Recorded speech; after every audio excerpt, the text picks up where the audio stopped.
నమస్తే welcome to 69 TV news నా పేరు జయంతి రాణి బులెటిన్స్ లో ముందుగా హెడ్లైన్స్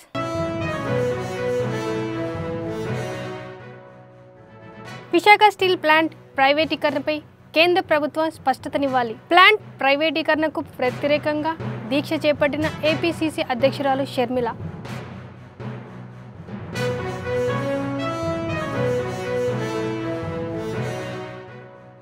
కాంట్రాక్ట్ అవుట్సోర్సింగ్ కార్మికులను ప్రభుత్వ ఉద్యోగులుగా గుర్తించాలి వికారాబాద్లో సిఐటియు ఆధ్వర్యంలో ర్యాలీ చేపట్టిన కార్మిక సంఘాల నేతలు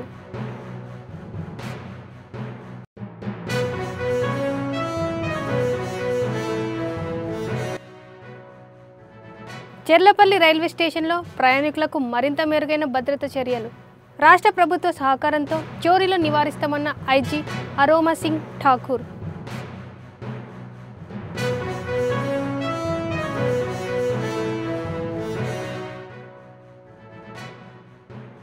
విజయవాడ హరిత బేరం పార్క్ ఘనంగా యోగాంధ్ర జనజాగృతి కార్యక్రమం 2 కోట్ల మంది యోగాలో ప్రవేశించేలా అవగాహన శిక్షణ ఇస్తున్న ప్రభుత్వం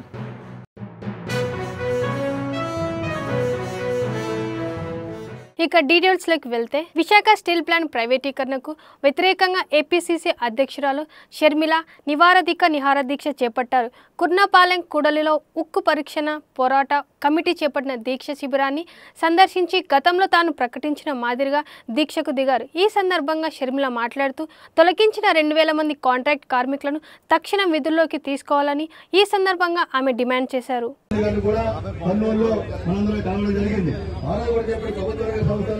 విశాఖపట్నం స్టీల్ ప్లాంట్ పరిస్థితుల్లో ప్రైవేట్ పరం కార్యమో మీతో పాటు ఉంటామని చెప్పి మాట కూడా చెప్పడం జరిగింది. రాహుల్ గాంధీ గారు ఇదే వేదిక మీదకి హుజూర్ టైం వచ్చినప్పుడు కూడా ఆ రోజు ఇక్కడ మీటింగ్ ఏర్పాటు చేశాం. చనిపోయిన వాళ్ళు కూడా గారు కాంగ్రెస్ పార్టీ కడుపులు కొట్టారు. మొన్నటికి మొన్న 11,000 కోట్ల రూపాయల ప్యాకేజీ విడుదల చేస్తున్నామని చెప్పారు. 8,000 కోట్ల రూపాయలు ఇచ్చారట. ఆ 8,000 కోట్ల రూపాయలు ఇచ్చింది ఒక్క రూపాయి కూడా ప్రాజెక్టు కోసం స్టీల్ ఫ్యాక్టరీ కోసం వాడింది లేదు. ఒక్క రూపాయి కూడా ఉత్పత్తి పెంచుకోవడానికి కానీ ఎక్స్పాన్షన్ కానీ కార్మికుల జీతాలు ఇవ్వడానికి కానీ వాళ్ళ వెల్ఫేర్ కానీ ఒక్క రూపాయి కూడా ఇచ్చింది లేదు. 11,000 కోట్ల రూపాయలు 8,000 కోట్ల రూపాయలు వచ్చింది. వచ్చిన అర్ధ గంటలోనే అప్పులు తీర్చడానికి వెళ్ళిపోయింది. అంటే ఒక కేంద్ర సంస్థ నుంచి డబ్బు వచ్చింది, ఇంకో కేంద్ర సంస్థకు వెళ్ళిపోయింది.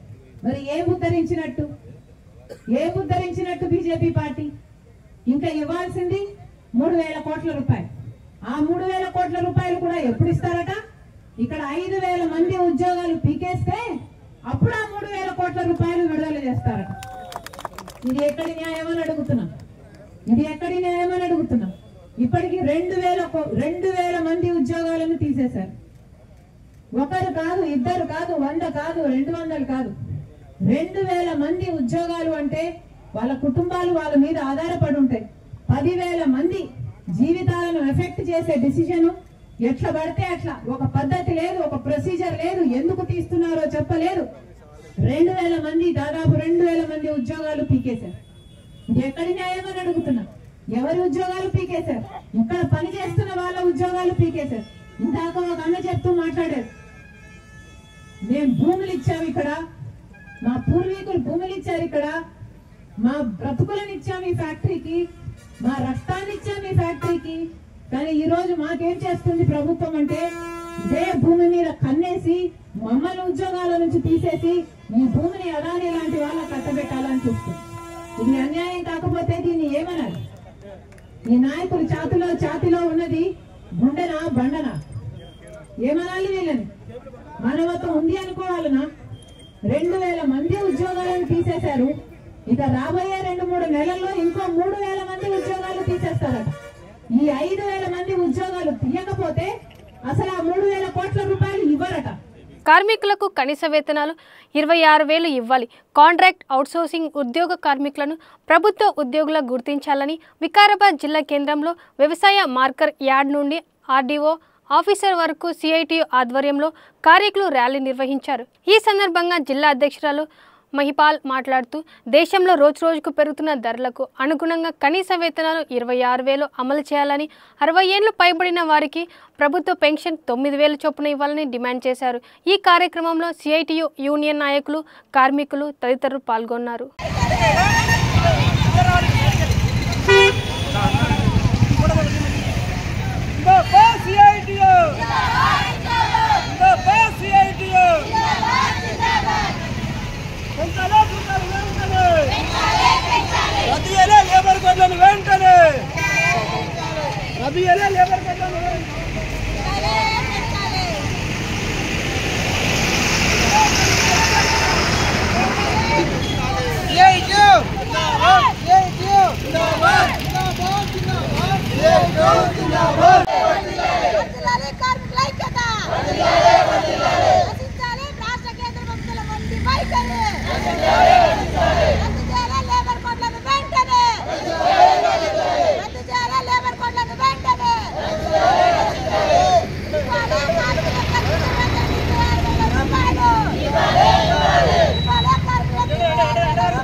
జీతాలు వెంటనే ఇవాళ రిటైర్మెంట్ బెనిఫిట్స్ వెంటనే ఇవాళ రెగ్యులర్ జీతాలు వెంటనే.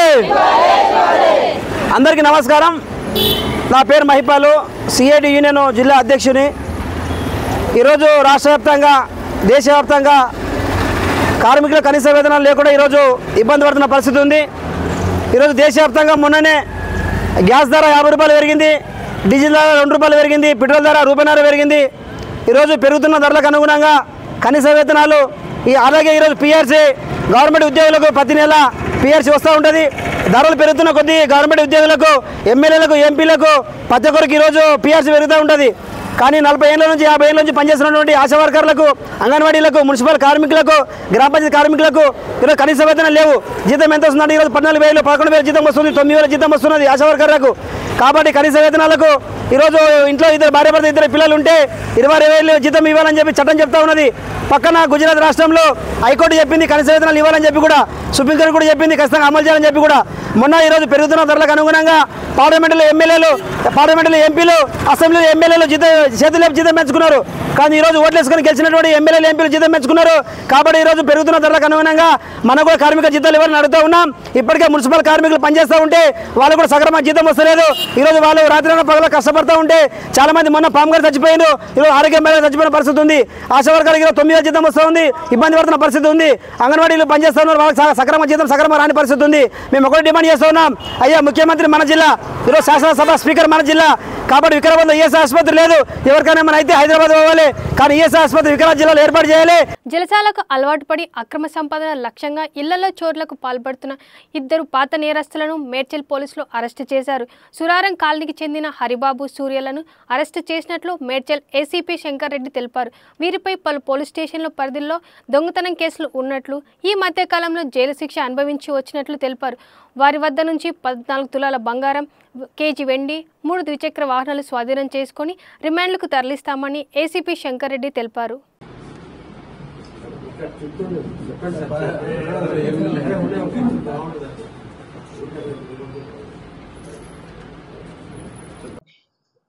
సూరారం పోలీసులకు సంబంధించినటువంటి కేసులో మన డిఐ సుధీర్, మన డిఐ సతీష్ మరియు సిసిఎస్ ఇన్స్పెక్టర్ నాయుడు, మా దుండిగల్ ఇన్స్పెక్టర్ సతీష్, మా సూరారం ఇన్స్పెక్టర్ భరత్ కుమార్, వీళ్ళతో పాటు మా క్రైమ్ టీము, మా పోలీసులు అందరూ కూడా చాలా కష్టపడి ఇద్దరు పేరు పోసిన దొంగల్ని, పాత దొంగల్ని పట్టుకోవడం జరిగింది. అందులో ఒక అతని పేరు హరిబాబు, ఇంకో అతని పేరు సూరిబాబు. వీరిద్దరి పైన కూడా మన సూరారం పోలీస్ స్టేషన్ ఆల్రెడీ షీట్లు కూడా మెయింటైన్ చేయడం జరుగుతుంది. వీళ్ళిద్దరి పైన ఇప్పుడు సుమారుగా 15 లక్షల వాల్యూ, 15 లక్షల రూపాయల వాల్యూ ఉన్న ప్రాపర్టీ ఇవాళ సీజ్ చేయడం జరిగింది. అందులో 15 తులాల బంగారము, 3 బైకులు రికవరీ చేయడం జరిగింది. దీంట్లో మా టీం వాళ్ళు ఎంతో కష్టపడి వీళ్ళు పట్టుకోవడం జరిగింది. వీళ్ళు సైబరాబాద్లో 3 హెచ్బీ నైట్లు, ఒకటి సంగారెడ్డిలో, ఒకటి నర్సాపూర్లో, ఒకటి అలియాబాద్లో వీళ్ళు దొంగతనాలు చేసి తిరుగుతున్నారు. అందులో ఇన్ఫర్మేషన్ పైన మా వాళ్ళు వారిపై నిఘా పెట్టి పట్టుకోవడం జరిగింది. వాళ్ళిద్దరిని పట్టుకొని అరెస్ట్ చేసి 9 కేసులలో కూడా అరెస్ట్ చేసి, ఈ 9 కేసులలో 2 కేసులు మన డివిజన్కి సంబంధించినది. ఒకటి సూరారం పోలీస్ స్టేషన్ కేసు, ఒకటి దుండిగల్ పోలీస్ స్టేషన్ కేసులలో వాళ్ళు పట్టుకొని అరెస్ట్ చేసి ప్రాపర్టీ సీజ్ చేసి వాళ్ళు కోర్టుకు ప్రొడ్యూస్ చేస్తున్నాం. దీంట్లో కష్టపడి పనిచేసినటువంటి మా టీం అందరూ కూడా డీసీపీ గారి ద్వారా సిపి గారికి పెట్టి వాళ్ళందరూ కూడా వాళ్ళ అభినందనలు చెప్పినారు. వాళ్ళకు కూడా రివార్డులు ఇవ్వడం జరుగుతుంది. కేవలం 18 మంది సిబ్బందితో విధులు నిర్వహిస్తున్నామని, ప్రస్తుతం నూతన సాంకేతిక నైపుణ్యంతో నేరగాళ్లను పసిగట్టి ఎప్పటికప్పుడు సిబ్బందిని అలర్ట్ చేస్తున్నట్లు విచారించారు. సిబ్బంది కొరత కారణంగా అనేక ఇబ్బందులున్నాయని, త్వరలో రాష్ట్ర ప్రభుత్వ సహకారంతో హోంగార్డ్స్ సేవలు వినియోగించుకొని ప్రయాణికులకు ఎటువంటి ఇబ్బందులు తలెత్తకుండా తోడ్పాటు అందిస్తామని ఆమె తెలిపారు. Optimum use of man power के लिए हम डायनेमिक डिप्लॉयमेंट करते हैं. जब ट्रेन ज़्यादा है, जैसे स्पेशल चल रही है, TODs चल रहे हैं, तब ज़्यादा आदमी लगते हैं उस पर्टिकुलर शिफ्ट में. रात को वैसे एक्सेस कंट्रोल यहाँ पे आज मैं अपना वार्षिक निरीक्षण करने आई हूँ एज IG कम PCSC. ये एक मेरा ड्यूटी है कि मैं ऑलमोस्ट हर एक पोस्ट को साल में एक बार ही उसका निरीक्षण किया जाए. चेल्लापल्ली इनिशियली जैसे आप लोग जानते थे हम लोगों के लिए एक आउटपोस्ट था और पिछले साल ही इसको हमने अपग्रेड करके पोस्ट का दर्जा दिया है. तो पहले जब आउटपोस्ट था तो यहाँ एक सब इंस्पेक्टर या ASI तैनात होता था, पर अब एक इंस्पेक्टर तैनात हैं. और अभी इसी साल जनवरी के माह में प्रधानमंत्री महोदय श्री नरेंद्र मोदी जी ने इसका जो रीडेवलपमेंट होके इस पर काफ़ी खर्चा हुआ है, उसके बाद इसको लोकार्पण किया है. విజయవాడ హరిత బేరం పార్క్ యోగాంధ్ర జనజాగృతి కార్యక్రమం ఘనంగా ప్రారంభమైంది. మే 21 నుండి జూన్ 21 వరకు నెల రోజుల పాటు యోగాంధ్ర ప్రత్యేక ప్రచార కార్యక్రమాలు జరగనున్నాయి. రాష్ట్రంలో కనీసం 2 కోట్ల మంది యోగాలో ప్రవేశించేలా అవగాహన శిక్షణ ఇస్తున్నారు. నిపుణులు రూపొందించిన యోగా కామన్ ప్రోటోకాల్ ప్రకారం శిక్షణ అభ్యాసం చేయనున్నారు. యోగాలో శిక్షణ పొందిన కనీసం 20 లక్షల మందికి సర్టిఫికేట్లు జారీకి ఏర్పాటు పూర్తయ్యాయి. రాష్ట్ర వ్యాప్తంగా దాదాపు 100 పర్యాటక ప్రాంతాలు ప్రత్యేక ప్రచార కార్యక్రమాలు జరుగుతాయి. జూన్ 21న విశాఖ ఆర్కే బీచ్లో జరిగే అంతర్జాతీయ యోగా దినోత్సవ వేడుకల్లో ప్రధాని ముఖ్యమంత్రులు పాల్గొంటారు. బ్యాక్ ఇష్యూస్ వెళ్ళిపోతాయి, అట్లాగే నెక్ కూడా స్ట్రెంథన్ అవుతుంది, హ్యాండ్స్ స్ట్రెంథన్ అవుతాయి. భాగంగా యోగాంధ్ర 2025 ఈరోజు కర్టన్ రైజర్ కార్యక్రమాన్ని విజయవాడ నగరంలో పెట్టుకోవడం చాలా ఆనందదాయకంగా ఉంది. దీనికి ఎంతో ఉత్సాహంగా సార్ అందరూ అధికారులందరూ విత్ షార్ట్ నోటీస్ చాలా ప్రాపర్గా చేయడం జరిగింది సార్. దానికి తమరు వచ్చినందుకు చాలా ఆనందంగా ఉంది. ఇదే స్ఫూర్తితో సార్ ఏదైతే యోగాంధ్ర స్ఫూర్తితో ఒక happy healthy and wealthy state కోసము గౌరవ ముఖ్యమంత్రి వర్యులు విజన్ 2047లో మనకు దిశానిర్దేశాలు ఇచ్చారో అదే దిశానిర్దేశంలో ఒక అడుగుగా ఈ యోగాంధ్రని కూడా ముందుకు తీసుకెళ్ళడానికి మొత్తం జిల్లా సంసిద్ధంగా ఉంది సార్. దీనికోసం ఈ కార్యక్రమం అలాగే ఈ క్యాంపెయిన్ అయితే ఉందో దీన్ని ఒక మంచి పాజిటివ్ స్పిరిట్తో ప్రతి ఇన్స్టిట్యూషన్స్లో, సో ప్రతి గ్రామ సచివాలయంలో, ప్రతి విలేజెస్లో, సో ప్రతి ఆఫీసెస్లో చేయడానికి సిద్ధంగా ఉన్నాం సార్. ఈ కార్యక్రమం మరింత స్ఫూర్తితో ముందుకు తీసుకెళ్ళడానికి తమరు కూడా వచ్చినందుకు చాలా ఆనందంగా ఉంది సార్. సో ఈ కార్యక్రమాన్ని ఇదే స్ఫూర్తితో కొనసాగిస్తూ సీఎం గారు ఆదేశించిన హ్యాపీ హెల్తీ అండ్ వెల్తీ స్టేట్కి అలాగే డిస్ట్రిక్ట్కి కృషి చేస్తామనే సందర్భంగా తెలియజేసుకుంటూ సెలవు sir. Thank you very much. Yadadri Bhuvanagiri జిల్లా పరిధిలో హైదరాబాద్ విజయవాడ జాతీయ రహదారిపై రోడ్డు ప్రమాదం జరిగింది.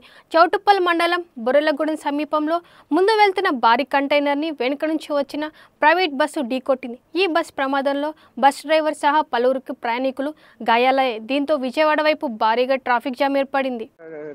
ట్రావెల్ చేస్తున్నామని మేము రాత్రి బయలుదేరాము. మేము చౌటుపల్లి దాటిన తర్వాత ఈ ప్లేస్కి వచ్చేటికి ఎదరా 3 బస్సులు సడన్గా ఒకటి డాష్ ఇస్తున్నాం. లారీ వాడు అడ్డు వచ్చి అది ఆగేటప్పటికి సడన్ బ్రేక్ కొడితే మా డ్రైవర్ అన్ఎక్స్పెక్టెడ్గా డాష్ ఇచ్చాడు. కానీ మాకు అందరికీ ఫస్ట్గా ఎవరికేం అవ్వలేదు. జనం అందరూ కూడా వేరు బస్సుల్లో వెళ్ళిపోయారు. ఉంటారు ఒక 40 మెంబర్స్ వరకు ఉంటారు. కలిపి ఎవరికేం అవ్వాలి. రేషన్ వాహనాలను రద్దు చేసి మళ్లీ చౌకధరల దుకాణాల ద్వారా సరుకులు పంపిణీ చేయాలన్న నిర్ణయంపై రేషన్ డీలర్ల సంఘం హర్షం వ్యక్తం చేసింది. ఈ మేరకు విశాఖలో సంఘ నాయకులు కూటమి ప్రభుత్వం నిర్ణయాన్ని హర్షిస్తూ నగరంలో ఆర్కే బీచ్ సమీపంలో ఎన్టీఆర్ విగ్రహం వద్ద సంఘ నాయకులు మాట్లాడుతూ గత ప్రభుత్వం డోర్ డెలివరీ పేరుతో అనాలోచితంగా తెచ్చిన రేషన్ వాహనాల వల్ల ఆర్థిక భారంతో పాటు అనేక సమస్యలను ఎదుర్కొన్నామని, ఇప్పుడు వాటిని రద్దు చేసి తిరిగి రేషన్ షాపుల ద్వారా సరుకుల పంపిణీ చేయాలని నిర్ణయం తమకెంతో భరోసాని కల్పించిందని తెలిపారు. ఈ సందర్భంగా కూటమి ప్రభుత్వానికి రేషన్ డీలర్ల సంఘ నాయకులు ధన్యవాదాలు తెలిపారు.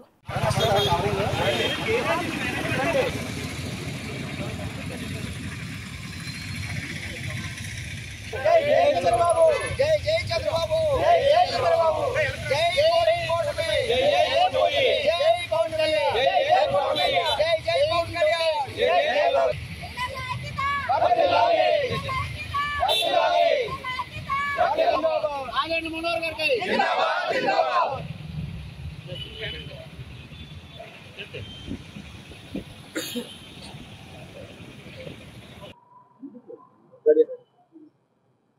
రోజు కూటమి ప్రభుత్వం తీసుకున్న నిర్ణయానికి 29,796 మంది డీలర్లు అందరూ కూడా చాలా సంతోషంగా ఉన్నారండి.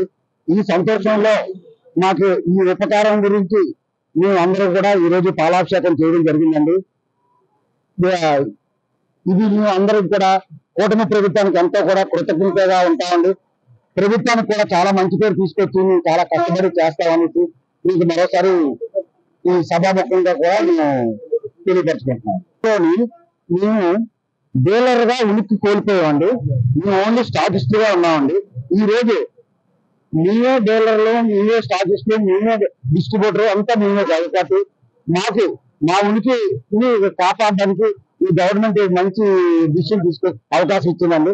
దాన్ని తప్పకుండా కూడా మేము ఈరోజు చిరుధాన్యాలు అలాగే సోప్స్ సెంట్రల్ గవర్నమెంట్ దీంతో సోప్స్ చిరుధాన్యాలు అన్ని కూడా కిరాణా షాపుల్లాగా మా చేత తక్కువ రేట్లకు అమ్మిస్తామని చెప్పేసి మినిస్టర్ గారు చెప్పడం జరిగిందండి. ఇవి ఆల్రెడీ మేము ఇంతకుముందు చేసేవాళ్ళమండి. గృహమిత్ర అని ఇంకటి కూడా చేసేవాళ్ళండి. మేము అందరం కూడా అన్ని రకాల ఐటమ్స్ చాలా తక్కువ రేట్లకి అమ్మేవాళ్ళం. మా దగ్గరికి కార్డు వాడర్లు వచ్చేవారు, సరుకులు పట్టుకెళ్ళేవారు, చేసేవారు. చాలా నాణ్యమైన సరుకులు తక్కువ ధరకే అమ్మేవాళ్ళం అండి. మళ్ళీ కూడా మేము అలాగే చేసి మేము మంచి పేరు తీసుకొస్తామని చెప్పేసి మరీ ఇలా ఇంతకుముందు అన్ని చేసినానండి. అందువల్ల మాకు ఏం కొత్తగా ఉండదు. ఏమిచ్చా కూడా మేము చేయడం రెడీగా ఉన్నామండి. మాకు ఏదైతే చెడ్డ పేరు ఉందో ఆ చెడ్డ పేరు లేకుండా కూడా మేము చాలా మంచి పేరు తీసుకొచ్చి మాకు గవర్నమెంట్ కి కూడా ఎంతో మంచి పేరు తీసుకొచ్చి ప్రజలకి గవర్నమెంట్ కి మేము మధ్యన వారధిలాగా ఉంది. మేము తప్పకుండా కూడా కూటమి ప్రభుత్వంకి ఎటువంటి పరిస్థితులను కూడా చెడ్డ పేరు అని తీసుకురాకుండా మాకు అసలు చెడ్డ పేరు లేకుండా కూడా మేము చేస్తామని మేము వాగ్దానం చేస్తాం సార్. ఇంకా ఏ భరోసా ఇవ్వలేదండి, ఏ గైడ్ లైన్స్ రాలేదు. ఎందుకంటే మేము చేసిన సర్వీస్ కి వాళ్ళు తప్పకుండా కూడా మా రుణం తీర్చుకుంటారనేసి మేము ఆశిస్తున్నాం సార్, కోరుకుంటున్నారు. ఇది కూడా మాకు రూపాయి వస్తే మేము చాలా న్యాయబద్ధంగా చేద్దామన్న ఉద్దేశంలో మేము అందరం కూడా కట్టుబడి ఉన్నాం సార్. తప్పకుండా వాళ్ళు కష్టమైన నష్టమైనా కూడా మా ఉనికిని కాపాడుకోవడానికి మేము తప్పకుండా సరే సాయశక్తుల మంచి పేరు తీసుకొస్తాం, సాయశక్తుల కష్టపడతాం సార్, సాయశక్తుల చూపిస్తాం. విశాఖ జిల్లా రేషన్ డిపో డీలర్స్ అసోసియేషన్ జిల్లా సెక్రటరీ నా పేరు మాసం ప్రసాద్. ఈ రోజు ఈ కూటమి ప్రభుత్వం తీసుకున్న ఈ అఖండ నిర్ణయానికి డీలర్లందరూ కూడా కట్టుబానిసలో మేము ఉంటామని ప్రభుత్వానికి ఈ ద్వారా తెలియజేసుకుంటున్నాము. అలాగే ప్రభుత్వం ఎటువంటి కార్యక్రమాలు చేపట్టినా దానికి ముందు సహకరించి వాళ్ళు ఏ రకమైన సామాన్లు వచ్చి మాకు అందించమన్న చట్టబద్ధంగా మేము వాళ్ళకి కట్టుబడి ఉంది. అన్ని రకాలుగా సహకరించి ప్రజలకు అందుబాటులో. విశాఖలో గత నెలల్లో జరిగిన చోరీలకు సంబంధించి 81 మందిని విశాఖ నగర నేరస్తుల పరిశోధన విభాగం పోలీసులు అరెస్టు చేశారు. వారి నుంచి కోటికి పైగా విలువైన సొత్తును స్వాధీనం చేసుకున్నట్లు సిపి శంకబ్రత బాగ్చి వెల్లడించారు. ఏప్రిల్ నెలలో 123 చోరీల కేసులు నమోదు కాగా వాటిలో 98 కేసులను ఛేదించమన్నారు. చోరీలకు పాల్పడిన 81 మందిని అరెస్టు చేశామని తెలిపారు.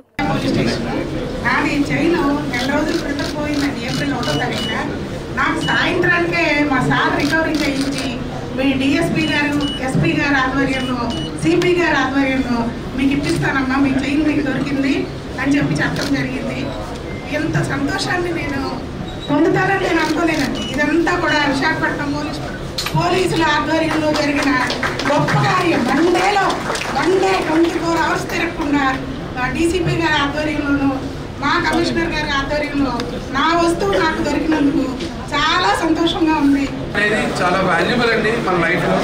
సో అటువంటి వాటిని జాగ్రత్తగా చూసుకోవడం మనకు చాలా ముఖ్యమండి. సో పోలీస్ వారికి ముఖ్యంగా సిపి గారికి నా congratulate them to recovery all the phones and it's very great pleasure to have with you.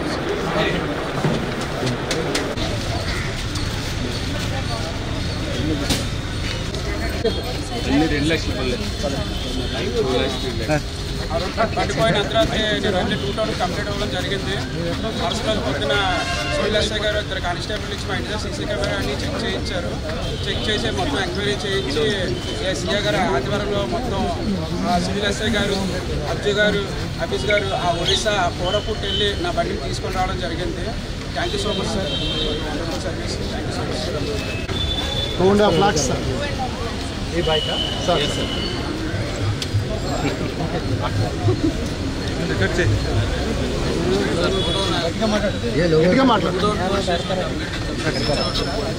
Six months తర్వాత చూపించారు సార్. అసలు ఆశలు చూసాం కానీ మాత్రం దాని మీద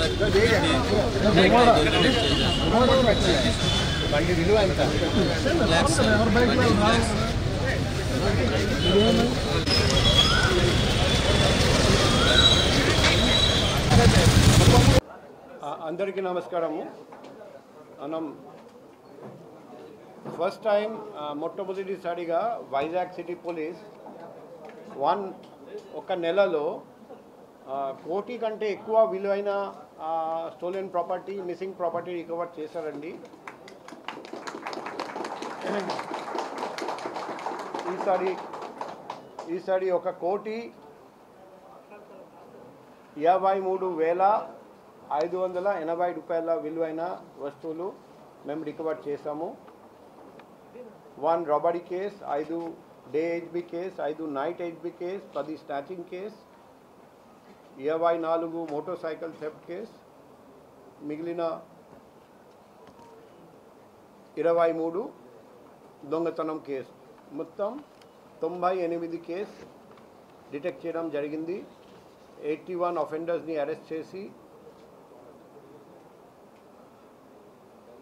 గోల్డ్ 562.045 గ్రామ్, వెండి 701.775 గ్రామ్స్, క్యాష్ 7,84,930 రూపాయలు, 54 మోటార్ సైకిల్స్, 380 మొబైల్ ఫోన్, ఒక ల్యాప్టాప్, ఒక మేకా, 4 ఏసీ యూనిట్స్, ఒక LG 55-inch television, 10 batteries.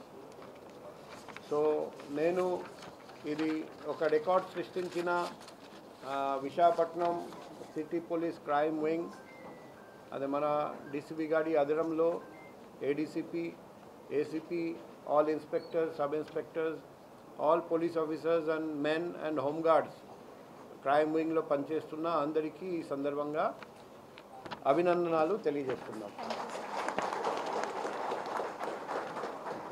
Hyderabad Vanasthalipuram చింతలకుంటకు చెందిన సుదేష్ణ ఈ నెల 16న నాచారంలోని బంధువుల శుభకార్యానికి వెళ్ళగా తన 7 తులాల బంగారు ఆభరణాలు చోరికి గురయ్యాయి. అవి దొరకకపోవడంతో తీవ్ర మనస్తాపానికి గురైంది. దాంతో తన 2.5 ఏళ్ల కుమారుడు అరుష్ కుమార్తో పాటు 3 అంతస్తుల భవనంపై నుంచి కిందకు దూకింది.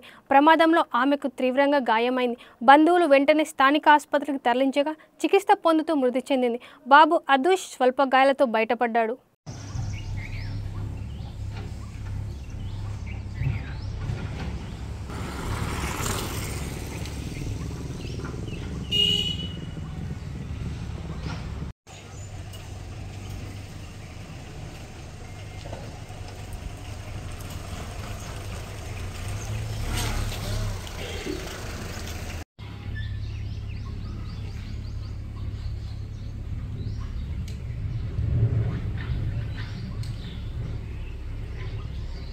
బులెటిన్ ముగించే ముందుగా హెడ్లైన్స్ మరోసారి.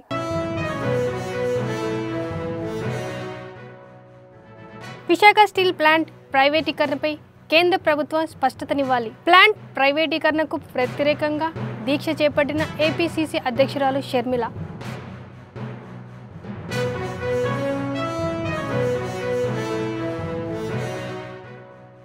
కాంట్రాక్ట్ అవుట్సోర్సింగ్ కార్మికులను ప్రభుత్వ ఉద్యోగులుగా గుర్తించాలి. వికారాబాద్లో సిఐటియు ఆధ్వర్యంలో ర్యాలీ చేపట్టిన కార్మిక సంఘాల నేతలు.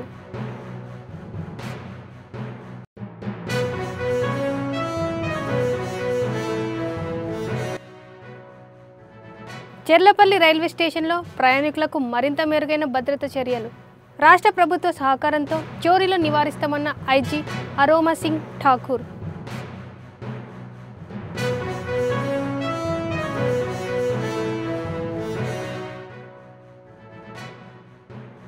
విజయవాడ హరిత బేరం పార్క్ ఘనంగా యోగాంధ్ర జనజాగృతి కార్యక్రమం. 2 కోట్ల మంది యోగాలు ప్రవేశించేలా అవగాహన శిక్షణ ఇస్తున్న ప్రభుత్వం.